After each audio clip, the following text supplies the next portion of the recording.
Right,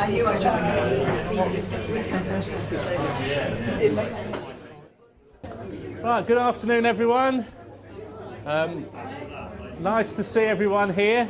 My name is Chris Hare. I'm the project manager for the Worthing Village Heritage Project, and that is a project that ran here in the Sidney Walter Centre, has only just finished, and it was about celebrating the history of the old part of Worthing. And the old village of Worthing was situated not far from where we are now, really following a line of the north part of Chapel Road, North Street, and going down High Street. It really was not a one-horse town, a one-street village, right up until it became popular as a seaside resort at the end of the 18th century, and then everything changed. And so the project, on one hand, was looking at all this ancient history, but on the other hand, was documenting life here today. And so the DVD that was produced followed everyone who was involved in the project over, well, the nearly 3 years, and all the research they did, and it came out as a DVD, and that there are copies available if anyone would like them. But the reason we're here today is to remember Ron Kerridge.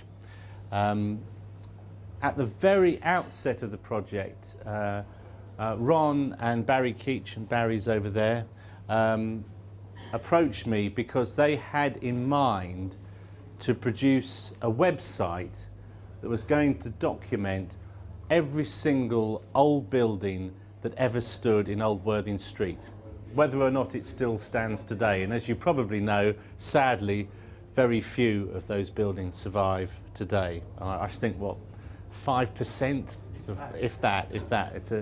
It's a handful of buildings. So it was a really ambitious project, something that was absolutely essential for anyone who had an interest in the history of Worthing.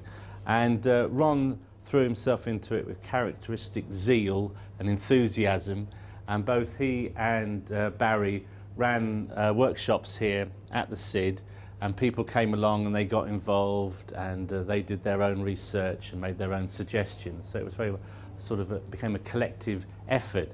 But there's no doubt that if you look at the website, it is a testimony to Barry and Ron's research, and tenacious research, because often the thing with Ron is he wouldn't just let something lie. You know, if there was something he wasn't quite sure about, where some people go, well, that's all right, we think probably blah, blah, blah. You had to go back and look at every source to try and get the answer, and that's what makes a thoroughly good local historian. That's what creates such an outstanding website. If you haven't had a look at it, I do suggest you do. And for those who don't want to do too much reading, there are lots of good pictures and maps as well. So, and it's a great testimony to Ron and everything that he did. Now I'm going to hand over in a moment to his daughter Ness to say a few words, and then after she's spoken, Teresa is going to unveil the plaque that's here waiting to be unveiled. But just finally, I just wanted to recall that I think I first came across Ron in about 1989, 1990, when he was working, of course, with Mike Standing, who sadly can't be here today. And I'd read his book on Lancing and the book on Broadwater, so he was already a bit of a legend in the local history field by that time. And both those books are proper local histories. You know, you can get a lot of local histories, there are just lots of pictures and anecdotes, but all these books are highly researched and very reliable sources for the history of both those places, Lancing and Broadwater. And later, of course, with Mike, he did a book on ferrying. But I'm going to leave that to Ness, so I'm going to hand over to you. Well, thank you very much, Chris. And we're very pleased that you took the time to actually have a plaque for the Worthing Village Heritage Project for my dad. And I just thought it'd be nice to talk to you a little bit about Dad's interest in local history and how that started and where it went. So to my knowledge, Dad really got interested in local history, thinking about the place where he was born and brought up. So his first book was, as Chris said, The History of Lancing, back in 1979. And as a family, we were really proud that Dad had got this book and had managed to produce that himself. And I'd like to say that we really helped him with that book. But in fact, I think our help came in the form of some cross-hatching on one of the trees and a little bird in the sky, which was very kindly let us add to one of the pictures in there. So although Dad did research on local history and also wrote books, he was also an illustrator, and where there weren't pictures available of buildings, he would actually draw those pictures for himself. After 1979, the next book he wrote was The History of Broadwater with Mike Standing. So he moved on to consider the place in which he was living rather than the place he was raised. And that was the beginning of a long-standing relationship with co-authorship with Mike Standing. They both did a master's together at Brighton Polytechnic. On regional history, and in 1988 he got his master's, which again was a grand moment in our house. After that, the two of them wrote Ferring Past, and then drawing on the material that they had actually had in their masters, they produced a book on Worthing, which I have to read the title for this one, which was From Saxon Settlement to Seaside Town, and this was by 2000 they produced that book. Then in 2001 and 2004, there was a couple of other books that were put together, which were a series of photos from the Francis Frith collection, one on Worthing and the second one on Sussex Revisited. But it was in 2001 that Ron was really able to draw two of his biggest interests and hobbies together.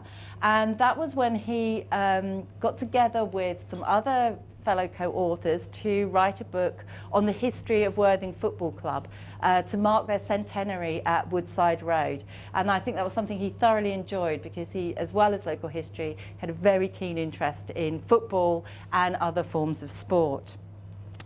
Last year then there was also another book that he produced that was a Very Poor Attendance Today, which was about social education and the attendance medals people used to get for attending at school. And I know his grandson was very upset that I used to force him to school every day, and there were no attendance medals by the time he went to school. I think Chris has already touched on the enthusiasm and passion that Ron approached history with. And you may think, having written so many books, that he enjoyed writing, but it was actually the research he loved. And you will more than likely find him delving away in the archives somewhere or looking through old newspaper clippings, and this will be wherever he goes. Although he's a local historian and he wrote about local history here, wherever I've moved in the country, he's also been delving into the local history there, and could be found in the archives in Carmarthen, looking for history of the house that I moved to. So his enthusiasm was brought to the talks that he did with various community groups. So he presented to people like the Women's Institute, Rotary clubs. And I always thought that it should have been something that he did as a job. But really for Dad, it was something that was a hobby, and he felt he shouldn't be paid for it because he enjoyed it so much. And he didn't ask for payment at the community groups he went and presented to.